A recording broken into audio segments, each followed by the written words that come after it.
Paris, 1940. The city of light had gone dark. Nazi boots echoed through cobblestone streets where poets once strolled, and swastika banners hung from buildings that had witnessed centuries of French glory. But in a modest apartment near the Latin Quarter, a woman sat at her piano, her fingers dancing across ivory keys while her mind calculated something far more dangerous than musical notes.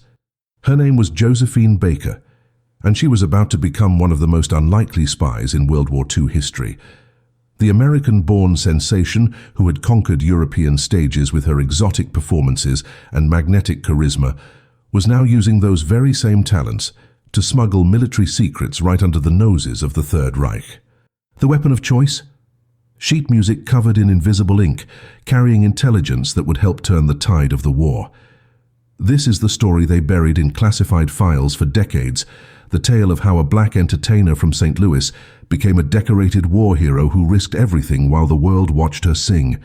Before the darkness descended, Josephine Baker was living a dream that seemed impossible for a girl who had grown up in the Jim Crow South.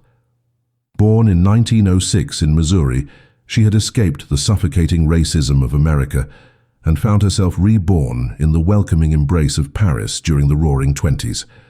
The French capital had fallen in love with her immediately. Her performances at the Folies Bergère became legendary, her banana skirt dance became iconic, and her name became synonymous with the liberation and excitement of the Jazz Age. She was more than just an entertainer. She was a symbol of artistic freedom, a bridge between cultures, and one of the most photographed women in the world. By the time the 1930s rolled around, Baker had transcended her stage persona to become a French citizen, adopting the country that had given her the dignity and respect America had denied. She owned a chateau, raised adopted children from around the world, and had earned the genuine affection of the French people. When war came knocking on Europe's door, she had everything to lose and absolutely no obligation to fight. She could have fled to neutral territory, returned to America, or simply kept her head down and waited for the storm to pass. But Josephine Baker was not built that way.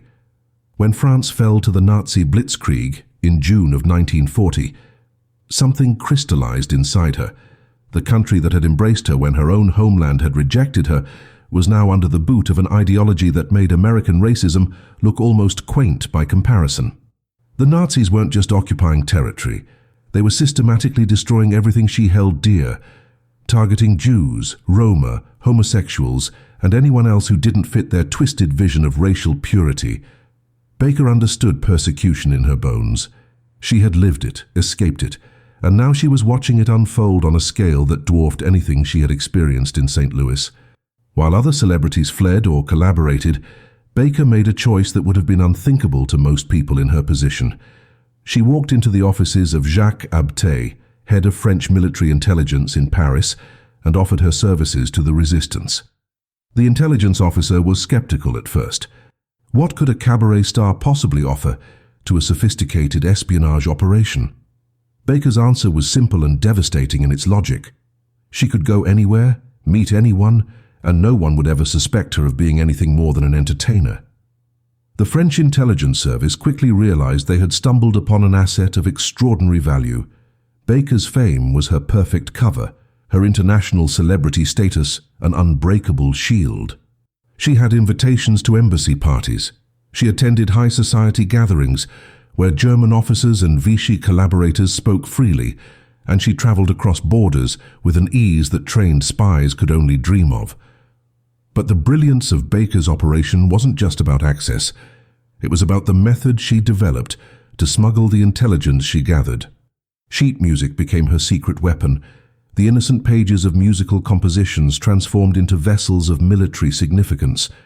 Using invisible ink made from lemon juice or more sophisticated chemical compounds provided by French intelligence, Baker would transcribe military movements, Nazi troop deployments, airfield locations, and classified information directly onto her musical scores. The beauty of the system was its elegant simplicity. Border guards and German checkpoints would search luggage, pat down travelers, and scrutinize documents with obsessive German efficiency. But who would ever think to chemically test the sheet music belonging to one of the world's most famous singers? Baker's missions took her across Vichy France, into neutral Portugal and throughout North Africa. She performed for audiences that included German officers who applauded her performances, while she memorized their conversations about troop movements. She attended parties where loose-lipped officials revealed strategic information over champagne, never imagining the beautiful entertainer smiling at their stories was recording every detail in her photographic memory. At night, back in her hotel room or in safe houses arranged by the resistance, she would carefully transcribe everything onto her sheet music using the invisible ink, creating what appeared to be nothing more than the working materials of a professional musician preparing for her next performance. The risk was absolute. If caught, Baker would face interrogation, torture, and execution. The Nazis showed no mercy to spies, and her fame would not protect her. It would likely make the propaganda value of her capture even greater for the Third Reich. Yet she continued, night after night, smuggling secrets that helped the Allies understand German positions, plan operations, and save countless lives. The world saw Josephine Baker, the entertainer, the exotic dancer, the jazz singer who could make audiences weep with her rendition of a ballad. But moving through the shadows of occupied Europe was someone else entirely. A spy who weaponized her celebrity, an intelligence operative who turned musical notation into a secret language of resistance, and a woman who understood that sometimes the greatest acts of heroism happen not on battlefields, but in the quiet moments when someone chooses to risk everything for a principle larger than their own survival. The Nazi officers who attended her shows, who flirted with her at parties, who never imagined this black American woman could possibly be their enemy, were helping to orchestrate their own defeat. Every smile she gave them, every song she sang, every autograph she signed was part of an elaborate performance, far more important than anything she had ever done on stage. And the sheet music she carried, those innocent pages covered with musical notes, they were carrying secrets that would help liberate the continent she had adopted as home. The machinery of espionage required more than just courage and opportunity. It demanded a network of trust built in the shadows of occupation, and Josephine Baker found herself drawn into a web of resistance fighters, intelligence officers, and desperate patriots who were betting everything on the belief that France could be free again. Her handler Jacques Zabté became more than just her contact. He became her partner in an operation that required split-second timing, nerves of steel, and the kind of improvisational brilliance that only comes from performing under pressure. Abti recognized that Baker's value extended far beyond her ability to attend parties and charm information out of loose-lipped officers. She had something that trained spies spent years trying to cultivate: genuine invisibility in plain sight. People saw what they expected to see when they looked at Josephine Baker. They saw glamour, entertainment, exoticism, and celebrity. They never saw the calculating intelligence behind those famous eyes, the photographic memory recording troop numbers, or the analytical mind piecing together fragments of overhead conversations into actionable intelligence that could save lives and change the course of battles. The system they developed was elegant in its simplicity, but terrifying in its execution. Baker would attend events, sometimes performing, sometimes simply socializing with the Vichy elite and German occupation authorities, who craved the legitimacy her presence provided. She would smile, laugh, dance, and play the role everyone expected, while her mind worked like a recording device, capturing details that seemed insignificant in isolation but became devastating when compiled and analyzed. A casual mention of troop movements, a complaint about supply shortages at a particular airfield, boasts about new defensive positions, gossip about command structure changes. Each piece was a fragment of a larger puzzle, and Baker collected them all. Then, in the safety of secure locations, she would meet with Abte and other resistance contacts to debrief, turning her observations into intelligence reports that needed to reach London and the Free French forces gathering in exile. This was where the sheet music became crucial. Baker couldn't carry typed reports or coded messages without raising suspicion, but she could carry her professional materials without anyone questioning their presence. The invisible ink technology they employed was both ancient and cutting-edge. Some messages were written with simple lemon juice that would reveal itself when heated, a technique spies had used for centuries. But French intelligence also provided her with more sophisticated chemical compounds that required specific reagents to develop, making the messages virtually undetectable, even if someone suspected the sheet music contained hidden information. Baker would spend hours carefully transcribing intelligence onto the margins of her musical scores, between staff lines and in the blank spaces of the pages. To any casual observer, including German border guards and suspicious Vichy officials, the papers were exactly what they appeared to be: the working materials of a professional musician annotating her arrangements, marking tempo changes, noting performance details. The genius of the method was that it required no special equipment to create and could be executed anywhere Baker found herself with a pen and privacy. The pages looked completely innocent because on their surface they were innocent. Only chemical treatment would reveal the secrets hidden beneath the musical notation. Baker's travels took on a new dimension of danger as the war intensified. She journeyed to Portugal, a neutral country that had become a hotbed of espionage activity, where Allied and Axis agents operated in an uneasy coexistence. Lisbon was where intelligence changed hands, where refugees sought passage to freedom, and where the fate of nations was sometimes decided in whispered conversations in hotel lobbies. Baker performed there, her concerts serving as cover for meetings with British intelligence operatives who would receive the sheet music she had prepared in France. She would hand over her scores as if they were simply gifts or materials for potential collaboration, and those pages would make their way to London, where they would be developed and analysed. The information she provided helped Allied planners understand the true strength of German positions in France, identify weaknesses in their defensive networks, and plan operations that would eventually contribute to the liberation of Europe. But every trip was a gamble. The Nazis had agents everywhere, and the Gestapo was exceptionally skilled at identifying and eliminating resistance networks. The pressure of living a double life began to take its physical toll, but Baker never wavered in her commitment. She was playing the most dangerous role of her career, one where a single mistake, one moment of carelessness, one suspicious border guard deciding to examine her sheet music more closely could end in catastrophe. The woman who had once dazzled audiences with her fearless performances was now channeling that same fearlessness into something far more consequential. She understood that every piece of intelligence she smuggled out of occupied France potentially saved Allied lives, helped shorten the war, and brought liberation closer to the people who had given her a home when America had turned its back on her. The sheet music continued to flow, carried across borders in the hands of one of the world's most recognizable entertainers, hiding secrets that would help bring down the Third Reich one note at a time. By late 1940, the Nazi grip on France had tightened into something suffocating and absolute. The initial shock of occupation had given way to a grim new reality, where collaboration became commonplace, where neighbors informed on neighbors, and where the Gestapo's network of informants spread like a cancer through every level of French society. The Vichy government, that puppet regime that had sold out French sovereignty for the illusion of autonomy, was working hand in glove with the occupiers to hunt down resistance fighters, Jews, communists, and anyone else deemed an enemy of the new order. In this environment of paranoia and betrayal, continuing espionage work became exponentially more dangerous. The early days of the resistance, when amateurish enthusiasm could sometimes compensate for lack of training, were over.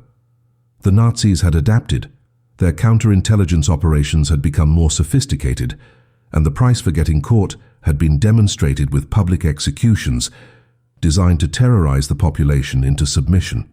Josephine Baker understood that the game had changed, that the margin for error had shrunk to nothing, yet she pressed forward with a determination that bordered on suicidal bravery. The invisible ink operation expanded in scope and ambition as Baker proved herself repeatedly.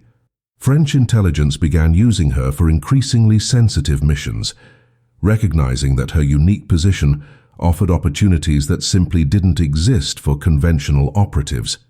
She wasn't just attending parties anymore. She was being positioned to interact with high-ranking German officers, Vichy officials with access to classified information, and Italian military attachés who were surprisingly careless about operational security when beautiful women were present.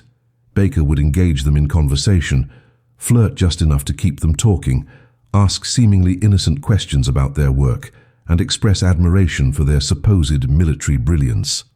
The psychology was simple but effective. These men, far from home and surrounded by a population that despised them, craved validation and human connection.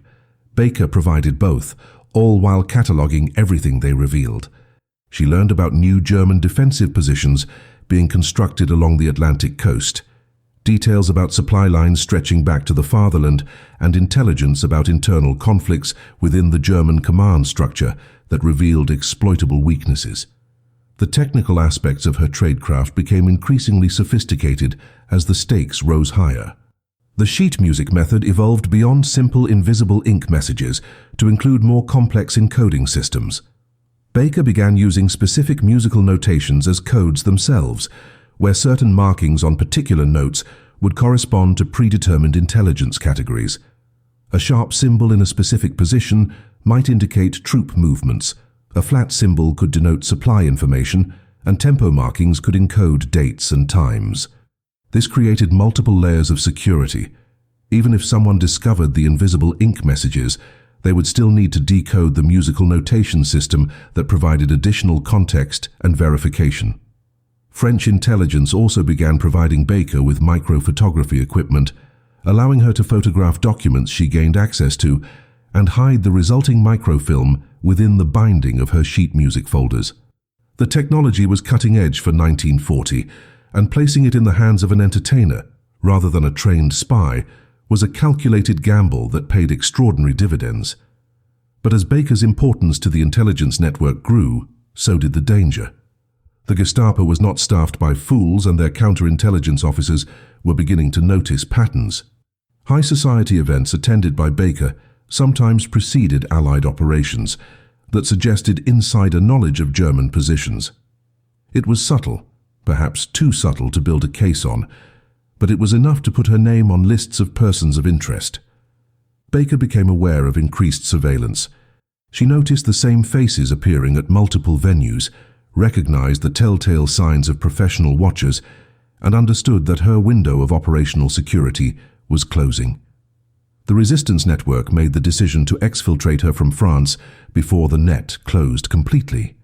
In late 1940, Baker received orders to relocate her operations to North Africa, where Free French forces were organizing and where her talents could be utilized with slightly less immediate risk of capture. The cover story was perfect. She would be touring, performing for troops and colonial populations, exactly the kind of thing a patriotic entertainer might do to support the war effort. The journey from occupied France to North Africa required crossing multiple borders, passing through numerous checkpoints, and maintaining her cover under increasingly scrutinizing examination. Baker traveled with trunks full of costumes, personal belongings, and of course sheet music. Dozens of pages of scores, each one potentially containing intelligence that could get her executed if discovered. At the Spanish border, German officials searched her luggage with meticulous attention, looking through her personal effects with an invasiveness that felt violating. They held up her sheet music, examined the pages, even made jokes about not understanding musical notation. Baker smiled, laughed at their jokes, played the role of the frivolous entertainer grateful for their attention. Inside, her heart hammered against her ribs, knowing that those seemingly innocent pages contained information about German submarine bases, Luftwaffe deployment schedules, and Wehrmacht supply routes. The guards found nothing suspicious and waved her through. The sheet music continued its journey, carrying secrets that would soon be in the hands of Allied intelligence, all smuggled out under the noses of the very people it would help destroy. North Africa in 1941 was a theater of war unlike anything else, a vast desert battleground where Rommel's Afrika Korps and British Commonwealth forces engaged in a deadly dance across endless sand. But it was also a complex political landscape where colonial powers, local populations, Vichy loyalists and Free French supporters existed in uneasy proximity. For Josephine Baker, arriving in Morocco and Algeria meant entering a new phase of her secret war, one where the threat was less immediate than occupied France, but where the intelligence work became even more crucial. The Free French forces under Charles de Gaulle desperately needed information about Vichy military strength in North Africa, about German plans for the region, and about potential weak points that could be exploited when the time came for liberation. Baker's mission evolved from passive intelligence gathering to active recruitment and coordination. She was no longer just a courier carrying secrets in her sheet music. She was becoming a node in a growing resistance network, using her fame and access to identify sympathetic officials, locate potential defectors, and map out the complex web of loyalties that would determine North Africa's fate. Her cover as a touring entertainer remained perfect and unassailable. Baker performed for troops, both Vichy and Free French, for colonial administrators, and for civilian populations, hungry for entertainment in a region consumed by uncertainty and fear. Each performance was an intelligence operation disguised as a show. She would note which officers attended, observe who spoke to whom during intermissions, and identify individuals who seemed uncomfortable with the Vichy regime or who expressed quiet sympathy for the Free French cause. These observations would be meticulously recorded, not on paper that could be discovered, but memorized using techniques she had perfected over months of espionage work. Later, in private meetings with her handlers, she would download everything she had observed, providing intelligence analysts with a human map of the political landscape that no amount of signals, intercepts, or aerial reconnaissance could reveal. The sheet music method continued to prove its worth. Baker would receive intelligence from other resistance operatives, information that needed to reach London or Free French headquarters in distant locations, and she would transcribe it onto her musical scores using the invisible ink and encoded notation systems she had mastered. The North African campaign created opportunities for Baker's talents that hadn't existed in occupied France. The fluid front lines, the movement of troops across vast distances, and the complex logistics of desert warfare meant that intelligence about supply routes, water sources, and defensive positions was worth its weight in gold. Baker found herself in situations where German and Italian officers, far from the scrutiny of their superiors and desperate for any connection to European culture and sophistication, would speak with shocking indiscretion. She attended dinners where Africa Corps officers complained about fuel shortages, revealing vulnerabilities in their supply chain. She heard Italian commanders express frustration about poor coordination with their German allies, intelligence that suggested exploitable rifts in Axis unity. Every conversation, every overhead complaint, every careless boast became data points that Baker filed away in her remarkable memory. The sheet music she carried became a rolling archive of military intelligence, with pages being continuously updated, replaced, and forwarded to intelligence networks that stretched from Casablanca to Cairo to London. But the work was taking its toll in ways that went beyond simple physical exhaustion. The constant performance, the need to always be on guard, the weight of knowing that lives depended on the accuracy of her reporting, all of it created a psychological pressure that would have broken most people. Baker began to suffer from severe illness, stress-related conditions that her doctors couldn't fully diagnose, but that left her weakened and vulnerable. Yet even from a hospital bed in Casablanca, she continued her work. Resistance operatives would visit her under the guise of well-wishers, and she would brief them on intelligence she had gathered before her collapse. The sheet music method proved adaptable even to her hospital confinement. Messages would be smuggled in and out using the scores she kept by her bedside, pages that nurses and visitors assumed were simply there to provide comfort to a musician separated from her art. The invisible ink messages continued to flow, though now they were written by a woman fighting not just against the Nazis, but against her own body's rebellion against the impossible demands she had placed upon it. By 1942, Baker had been operating as a spy for nearly 2 years, an eternity in the world of wartime espionage where life expectancy was often measured in months. She had smuggled intelligence across a dozen borders, recruited assets who would prove crucial to the North African campaign, and provided Allied commanders with information that directly contributed to military operations. The sheet music that had started as a clever improvisation had become a systematic method of intelligence transmission, so successful that French intelligence began training other operatives in similar techniques. Baker had proven that the best cover for espionage wasn't invisibility, but rather hypervisibility. That fame could be weaponized as effectively as any technical tradecraft. The woman who had once been dismissed as merely an entertainer had become one of the most effective intelligence operatives in the Free French arsenal, all while the world continued to see only the performer, never the spy hiding in plain sight behind the musical notes. The Allied invasion of North Africa in November 1942, Operation Torch, represented a turning point, not just in the war, but in Josephine Baker's espionage career. The intelligence she had been gathering for 2 years suddenly became operational gold. The networks she had helped build, the defector contacts she had cultivated, the detailed information about Vichy military positions and loyalties all came together in a cascade of actionable intelligence that helped Allied forces secure beachheads with less resistance than had been feared. Baker had identified key Vichy officers who were secretly sympathetic to the Free French cause, men who would order their troops to offer only token resistance or who would facilitate the rapid surrender of strategic positions. She had mapped out the complicated political dynamics that would determine whether local populations would welcome Allied forces or resist them. The sheet music that had traveled through her hands over countless performances had helped create an intelligence picture so detailed that Allied commanders knew more about Vichy North Africa than some of the Vichy commanders themselves knew about their own forces. This was the validation of everything Baker had risked, the proof that her seemingly impossible mission had been worth the danger, the illness, the constant fear of exposure. But victory in North Africa didn't mean the end of her war. As Allied forces consolidated control and began preparing for the eventual invasion of Sicily and then mainland Europe, Baker's role evolved yet again. She became a morale officer, touring with Allied forces, performing for troops who were preparing for the brutal campaigns ahead. Yet even in this seemingly straightforward role, her intelligence work continued. She gathered information about troop morale, identified potential security risks, and reported on the effectiveness of various units and commanders.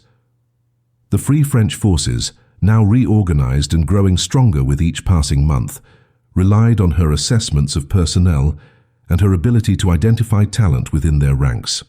Her performances became recruitment opportunities, chances to inspire French colonial troops, and convince wavering Vichy soldiers to join the fight for liberation. The sheet music she carried was less likely to contain military secrets now, but it still served as a communication channel, a way to pass messages between resistance cells that were now operating more openly but still needed secure communications. Baker had become an institution within Free French intelligence, a proven operative whose methods had been vindicated by results. The physical cost of her years in the field became impossible to ignore by late 1942. The illnesses that had plagued her in Casablanca returned with a vengeance, complicated by the harsh conditions of North African life and the cumulative stress of years lived on the edge of discovery and death. She spent months in and out of hospitals, suffering from infections, exhaustion, and complications that doctors struggled to treat with the limited medical resources available in a war zone. There were moments when it seemed she might not survive, when the woman who had outsmarted the Gestapo and outmaneuvered Vichy counterintelligence might be defeated by her own body's collapse. Yet even in her weakest moments, Baker refused to abandon the cause.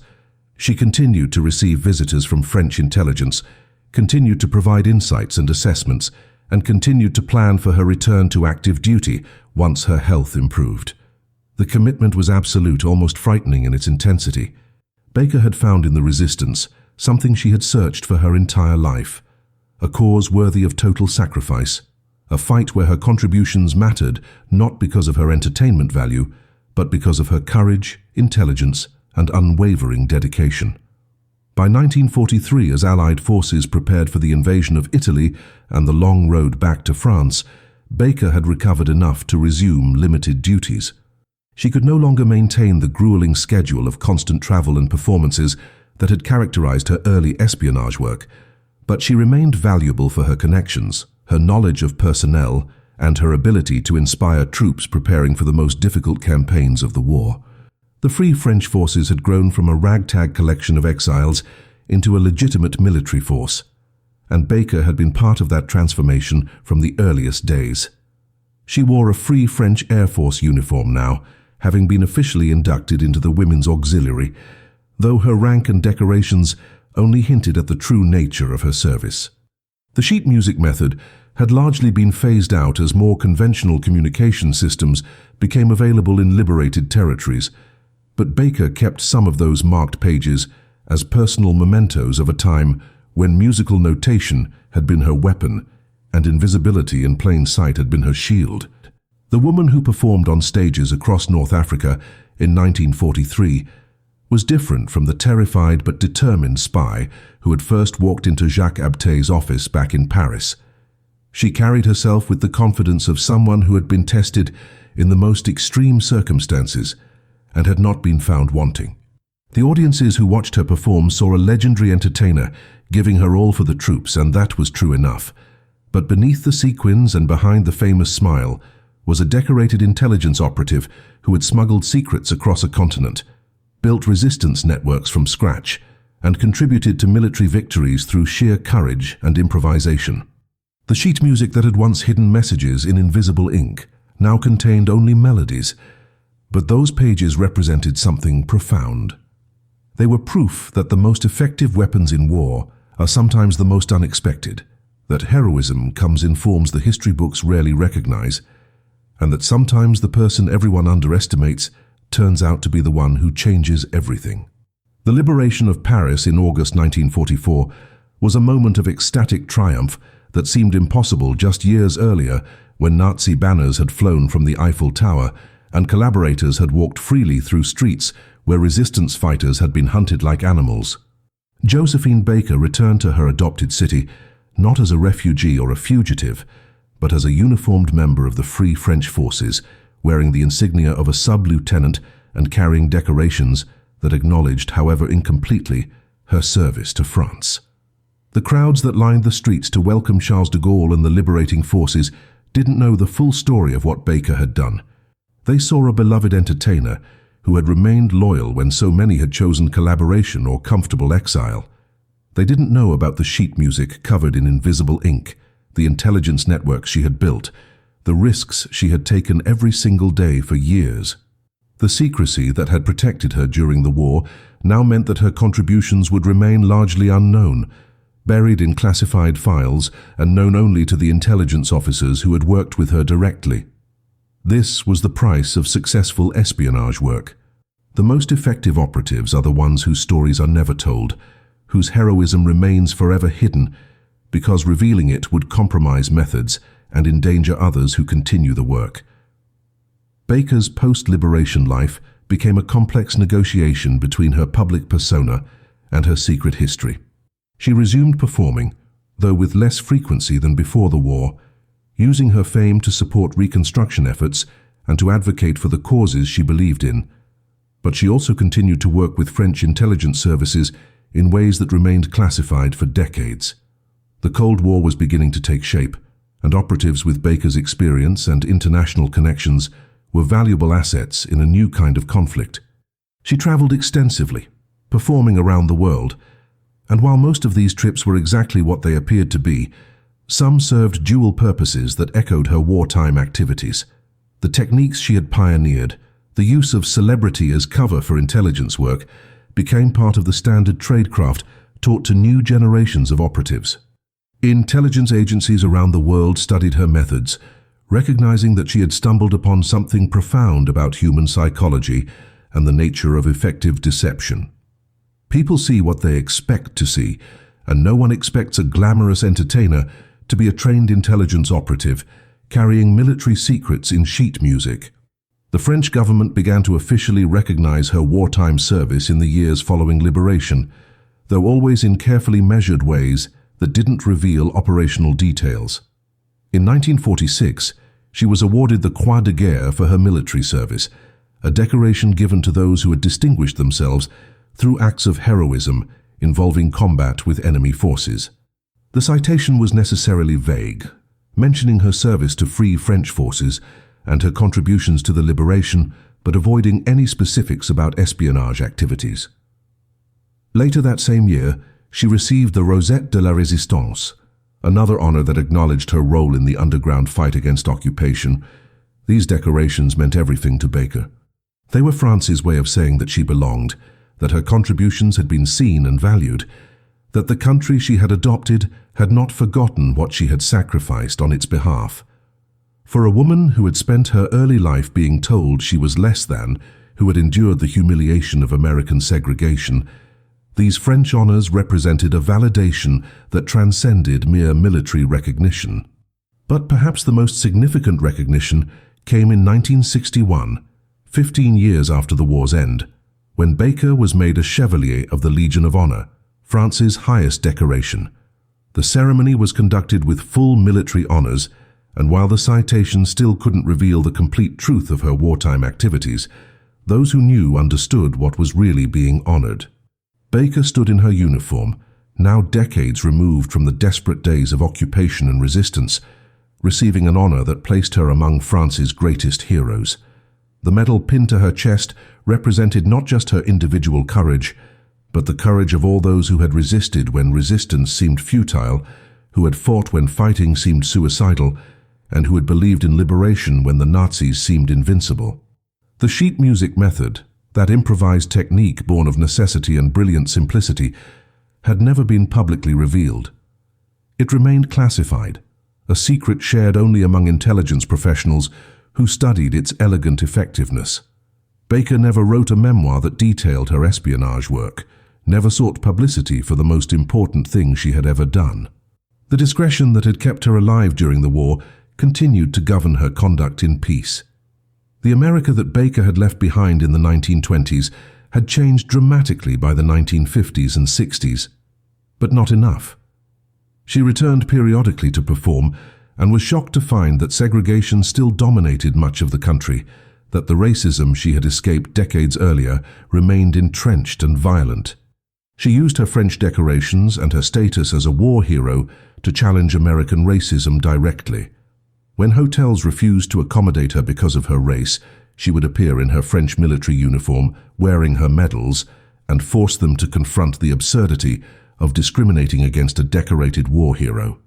When the civil rights movement gained momentum, Baker became one of its international voices, using her platform to shame America by contrasting French acceptance with American bigotry. The woman who had smuggled intelligence in sheet music now smuggled a different kind of message, one about dignity, equality, and the bankruptcy of racial prejudice. France had given her what America never would, the recognition that her worth as a human being wasn't determined by the color of her skin. The medals she wore weren't just military honors. They were proof that heroism transcends race, that courage has no color, and that sometimes the people society dismisses as entertainment turn out to be the ones who save nations. The full scope of Josephine Baker's espionage career remained locked in classified French intelligence archives for decades after the war ended, a deliberate obscurity that served multiple purposes. The methods she had pioneered were still considered operationally sensitive, potentially useful in future conflicts, where similar techniques might be employed. The networks she had helped build, the contacts she had cultivated, many of them remained active in French intelligence circles throughout the Cold War era. Revealing the details of her work would have compromised ongoing operations and exposed individuals who had cooperated with her and who might still be vulnerable to retaliation. But beyond operational security concerns, there was another reason for the silence. The full truth of what Baker had accomplished was so extraordinary, so improbable, that intelligence agencies worried it might seem fabricated if revealed publicly. The idea that one of the world's most famous entertainers had spent years smuggling military secrets in sheet music, recruiting resistance fighters, and outwitting Nazi counterintelligence sounded like the plot of a Hollywood thriller, not the sober historical record of wartime espionage. The very audacity of her operation, which had been its greatest strength during the war, became a liability to its historical credibility afterward. It wasn't until the 1970s and 80s, as wartime intelligence files began to be gradually declassified and as historians gained access to previously sealed records, that the full picture of Baker's contributions started to emerge. Researchers combing through French military intelligence archives discovered references to an operative codenamed Creole Goddess, who had conducted extensive intelligence operations throughout occupied France and North Africa. Cross-referencing these files with other documents revealed that Creole Goddess was Josephine Baker, and that her activities had been far more extensive than the vague official citations had suggested. The invisible ink messages on sheet music, initially dismissed by some historians as possible embellishment, were confirmed through multiple independent sources. Intelligence officers who had worked with Baker during the war, now elderly and freed from secrecy oaths by time and declassification, began to share their first-hand accounts. They described her photographic memory, her ability to extract information from targets without raising suspicion, and her absolute fearlessness in the face of mortal danger. These testimonies painted a picture of an espionage operation that had been remarkably sophisticated despite its improvisational origins. The sheet music method itself became a subject of fascination for intelligence historians and tradecraft experts.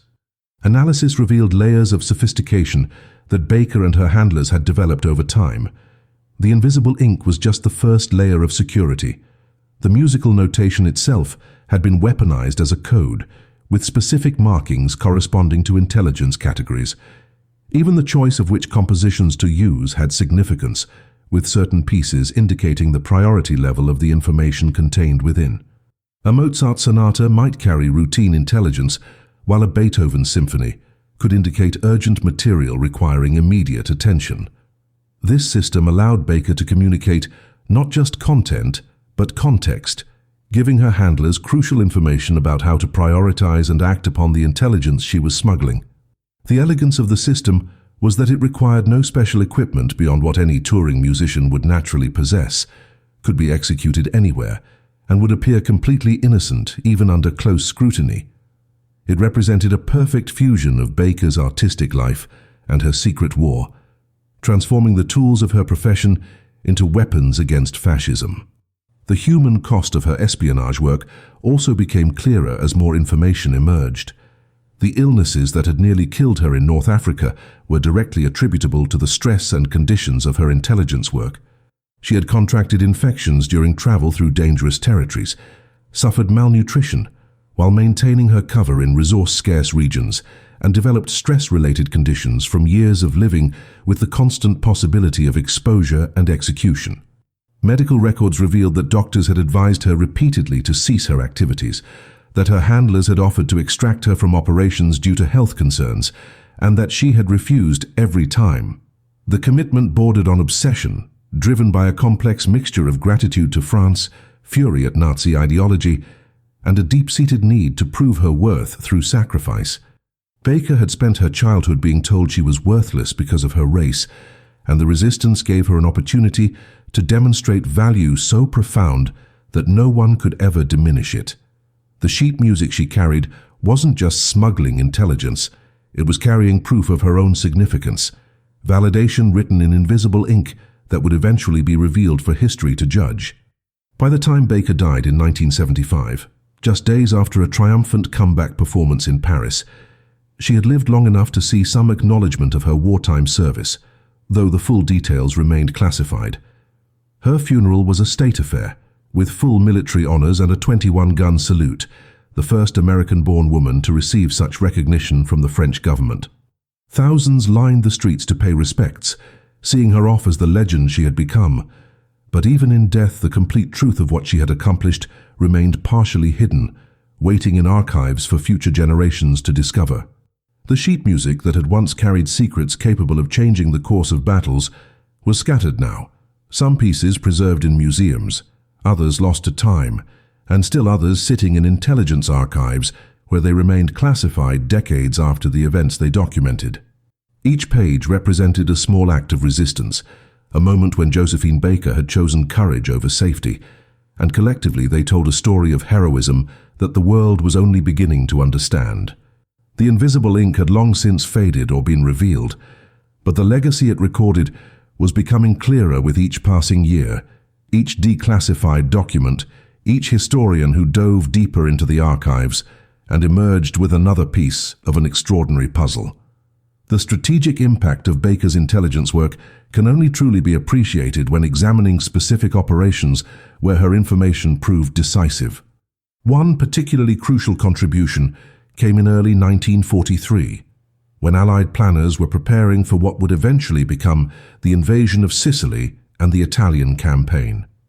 Baker had cultivated a relationship with a high-ranking Italian naval officer stationed in North Africa, who was disillusioned with Mussolini's regime and increasingly skeptical of Italy's alliance with Germany. Over the course of several carefully orchestrated social encounters, she gained his confidence and learned details about Italian coastal defenses, the morale problems plaguing Italian forces, and critically, the growing sentiment among Italian military leadership that the war was lost and that continuing to fight alongside Germany was national suicide. This intelligence, meticulously transcribed onto her sheet music and smuggled to Allied headquarters, contributed directly to the Allied decision to target Italy as the soft underbelly of Axis Europe. The information Baker provided about weak points in Italian defenses and the possibility of negotiating an Italian surrender helped shape the entire Mediterranean strategy that would eventually knock Italy out of the war and force Germany to divert crucial resources to defend territory they had assumed was secure. Another operation where Baker's intelligence proved invaluable involved the identification of a Vichy official in Morocco who was secretly sympathetic to the Free French but was trapped in his position by family circumstances and fear of German retaliation. Baker had met him at a diplomatic reception where she was performing, and she recognized the subtle signs of a man deeply uncomfortable with the regime he served.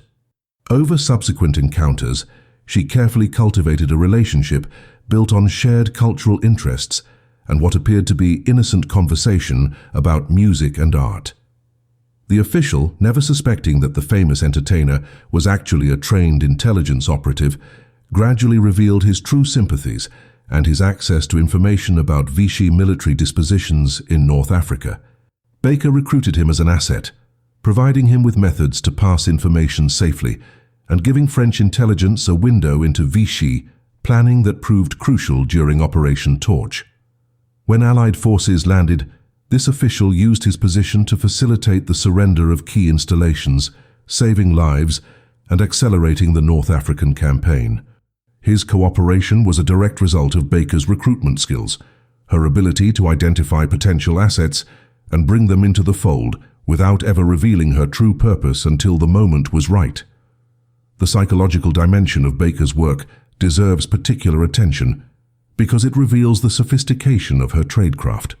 She understood instinctively what intelligence agencies spent years training operatives to recognize: that people reveal secrets, not because they're tricked, but because they want to connect, to impress, to share the burden of knowledge that isolates them. The German and Italian officers she targeted were far from home, surrounded by hostile populations and desperately lonely for connection to the civilization they believed they represented. Baker provided that connection, became for them a symbol of European culture and sophistication in an alien environment. They talked to her not because she interrogated them, but because she made them feel important, listened with apparent admiration to their stories, and created an emotional space where sharing secrets felt like intimacy rather than betrayal. This psychological manipulation required extraordinary emotional intelligence and a willingness to use her own humanity as a weapon.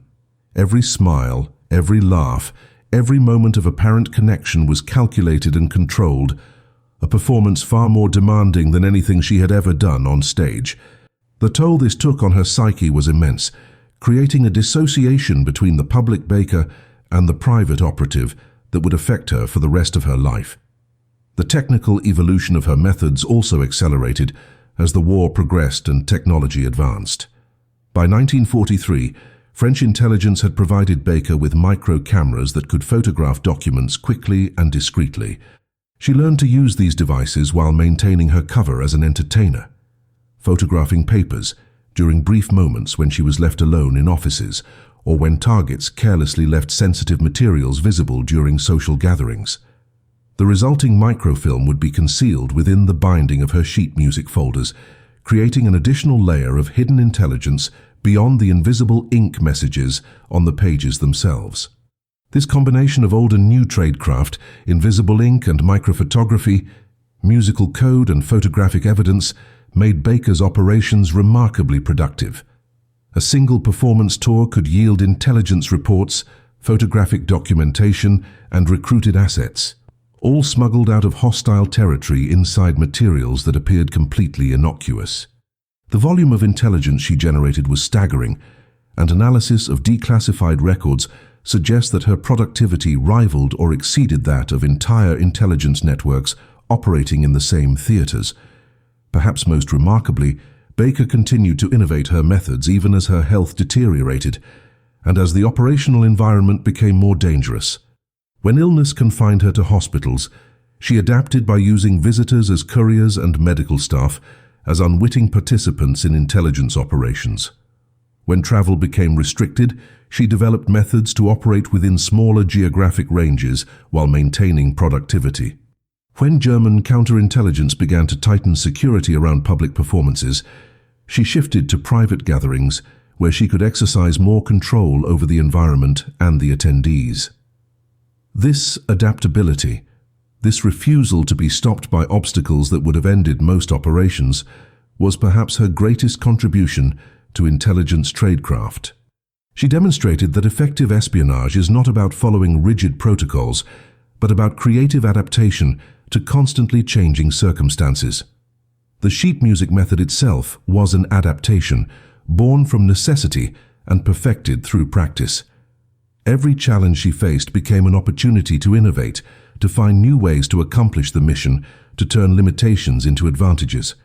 This mindset, documented in the after-action reports that survived in archives, became a model for how intelligence operatives should approach impossible situations, and Baker's example was studied and emulated long after the war ended. The post-war revelation of Baker's espionage activities, gradual and incomplete as it was, created a complex legacy that intersected with broader narratives about race, gender, and heroism in World War II. For decades, the dominant stories of wartime resistance had centered on white male combatants and operatives, with women and people of color relegated to supporting roles or omitted entirely from historical accounts. Baker's story challenged these narratives in fundamental ways. Here was a Black American woman who had not only participated in the resistance, but had been one of its most effective operatives, using methods that intelligence professionals considered brilliant and achieving results that directly impacted military outcomes. The cognitive dissonance this created was profound. How could someone dismissed by American society as merely an exotic entertainer, someone denied basic rights in her own country because of her race, have been capable of such sophisticated and consequential intelligence work?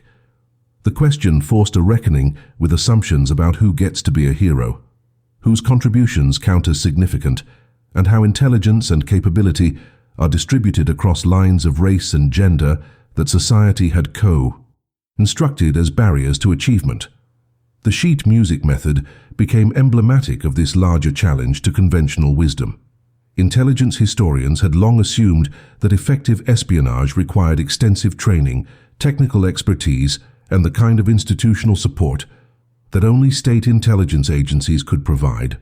Baker's improvised system, born from necessity and refined through practice rather than formal instruction, demonstrated that creativity and courage could sometimes achieve what formal training could not. The fact that she had weaponized the very tools of her artistic profession, turning musical scores into vehicles for military secrets, revealed an imaginative approach to problem-solving that traditional intelligence doctrine had overlooked. Moreover, the fact that her greatest advantage had been her race and gender, characteristics that both American and European society generally treated as liabilities, represented a profound irony. The Nazi officers and Vichy collaborators who dismissed her as merely entertainment, who never imagined she could be dangerous, were undone by their own prejudices. They couldn't conceive that a black woman entertainer might be a trained intelligence operative. because their worldview didn't allow for that possibility. Baker had turned their racism and sexism into weapons against them, using their blindness as her invisibility cloak. The gradual declassification of her files also revealed the extent to which institutional prejudice had continued even within the resistance movement itself. While French intelligence had recognized her value and utilized her extensively, internal documents showed persistent skepticism from some officials who questioned whether an entertainer could really be trusted with sensitive operations. Some of the reluctance to fully deploy her capabilities stemmed from legitimate security concerns about her high profile, but other objections reflected the same dismissive attitudes that pervaded society at large. Baker had to prove herself repeatedly, achieving results that went beyond what was expected, before she was granted access to more significant operations. The fact that she succeeded despite this institutional resistance, that she became one of the most decorated women in French military history, despite starting from a position where many doubted her abilities, made her accomplishments even more remarkable. She had fought not just against the Nazis, but against the prejudices of those supposedly on her own side, and she had won both battles through sheer excellence and unbreakable determination. The cultural impact of Baker's espionage story extended beyond historical correction to influence how intelligence agencies thought about recruitment and operational methods. By the 1980s and 1990s, as her story became more widely known, intelligence services around the world began to reconsider their approach to both personnel selection and tradecraft development. The realization that one of World War II's most effective operatives had been someone traditional recruitment would have overlooked prompted serious examination of whether modern intelligence agencies were making similar mistakes. Were they dismissing potential assets because those individuals didn't fit conventional profiles? Were they overlooking innovative approaches to espionage because they didn't align with established doctrine? Baker's example suggested that the answer to both questions was probably yes. Intelligence agencies began to actively seek out individuals with unconventional backgrounds, recognizing that artists, entertainers, business people, and others whose professions gave them access and cover might be more valuable than conventionally trained operatives in certain contexts. The sheet music method itself became a case study in how to hide intelligence in plain sight, leading to research into other professions and activities that could be similarly weaponized. The personal cost of Baker's secret war remained largely hidden even as the operational details emerged. The strain of living a double life for years, of constantly performing for audiences who never knew the truth, of using personal relationships as intelligence tools, created psychological scars that she carried for the rest of her life. Friends and family members who were interviewed after her death described a woman who struggled with trust, who had difficulty forming genuine, intimate connections, and who seemed to maintain a performative distance even in private moments. The skills that had kept her alive during the war, the ability to compartmentalize, to manipulate emotions, to always be calculating the angles, became maladaptive in peacetime. She had trained herself to see everyone as either an asset or a threat, and unlearning that mindset proved nearly impossible. The Baker who returned to performing after the war was not the same person who had walked into Jacques Abte's office in 1940. The war had taken something from her that could never be recovered, a certain innocence about human nature and a capacity for unguarded emotional connection. The sheet music that had carried secrets across continents had also carried away pieces of her soul, leaving behind a woman who had saved thousands of lives but who could never fully reclaim her own. Today, more than 8 decades after Josephine Baker first walked into a French intelligence office and offered her services, her story remains one of the most extraordinary and least known chapters of World War II espionage history. The sheet music that once carried invisible ink messages sits in museum collections and private archives. The chemical traces long since faded or revealed, but the legacy of what those pages represented continues to resonate.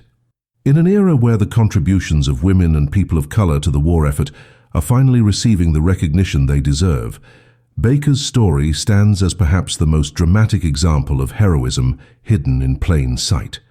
She was not a soldier who charged into battle, Not a spy who worked in shadows, but something more complex and ultimately more effective. She was a weapon disguised as entertainment, an intelligence operation masquerading as art. Proof that the most dangerous operatives are sometimes the ones no one takes seriously. The Nazis who applauded her performances, who flirted with her at parties, who never imagined she could be their enemy, learned too late that underestimating people based on race and gender is not just morally wrong, but strategically catastrophic. The full accounting of lives saved by Baker's intelligence work will never be known. The nature of espionage is that its successes are measured in disasters prevented, battles won with less bloodshed, operations that succeeded because commanders had information they shouldn't have possessed. But historians who have analyzed the declassified records estimate that the intelligence she provided contributed to operations that saved thousands of Allied lives and shortened campaigns that might have dragged on for months or years. The Italian officer she recruited, the Vichy official she turned, the intelligence about German positions she smuggled out of France, all of these contributed to Allied victories that are remembered today without any mention of the woman who made them possible. This is the fundamental paradox of successful espionage work. The better you do your job, the less credit you receive, because revealing how victories were achieved would compromise the methods and endanger the people who made them possible. Baker accepted this bargain, choosing effectiveness over recognition, knowing that her contributions would remain classified long after she was gone. The medals she received acknowledged her service, but could never fully describe what she had accomplished or what she had sacrificed to accomplish it. The erasure of Baker's espionage legacy from popular consciousness was not entirely accidental. Post-war narratives about the resistance movement were carefully curated by governments that wanted to emphasize national unity and minimize uncomfortable truths about collaboration and the extensive German intelligence networks that had operated during occupation. Baker's story was inconvenient for multiple reasons. It highlighted how easily the Nazis had been deceived, which raised questions about the competence of German counterintelligence that former Wehrmacht officers found embarrassing. It demonstrated that American racism had driven away talent that benefited France, which complicated efforts to maintain the Atlantic Alliance during the Cold War. And perhaps most significantly, it challenged comfortable assumptions about who gets to be a hero, forcing societies on both sides of the Atlantic to confront their own prejudices.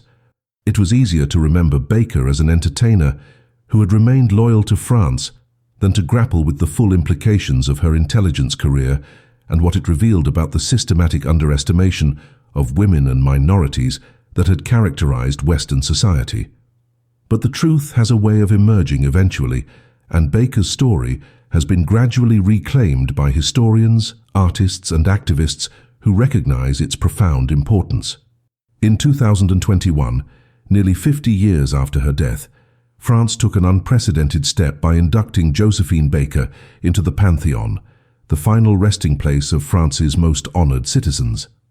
She became the first black woman to receive this recognition, joining a collection of philosophers, writers, scientists, and leaders whose contributions shaped French history. The ceremony acknowledged not just her entertainment career, but explicitly recognized her wartime service and her lifelong fight for civil rights. The sheet music method, once classified, was described in detail during the ceremony as an example of her ingenuity and courage. The invisible ink messages were no longer secret. They had become symbols of resistance, creativity, and the power of underestimated people to change history. The Pantheon induction represented a correction of historical record, France finally giving full public recognition to a hero whose story had been incomplete for too long. The lessons of Josephine Baker's espionage career extend far beyond the historical record of World War II. In an age where intelligence work increasingly relies on technology and surveillance, her story reminds us that the most sophisticated systems can be defeated by human creativity and courage. In a world still grappling with racism and sexism, her achievements demonstrate the catastrophic cost of prejudice, not just in moral terms but in practical effectiveness. The talents that society dismisses, the people it underestimates, the capabilities it refuses to recognize, all represent untapped potential that could be solving problems, winning conflicts, and changing outcomes. Baker's sheet music carried more than military secrets. It carried a message about human potential that transcends the specific circumstances of wartime espionage. Every person dismissed because of their race, their gender, their background, or their unconventional path might be the next Josephine Baker, capable of extraordinary contributions if given the chance. The Nazi officers who saw only an entertainer and missed the spy were making the same mistake that society continues to make every day. Baker's legacy is not just about what she accomplished, but about what her story reveals about all the other heroes whose contributions remain hidden, dismissed, or erased. The invisible ink on her sheet music has been revealed, but how many other stories remain invisible, waiting for someone to apply the right chemical, ask the right questions, and bring hidden heroism into the light where it belongs?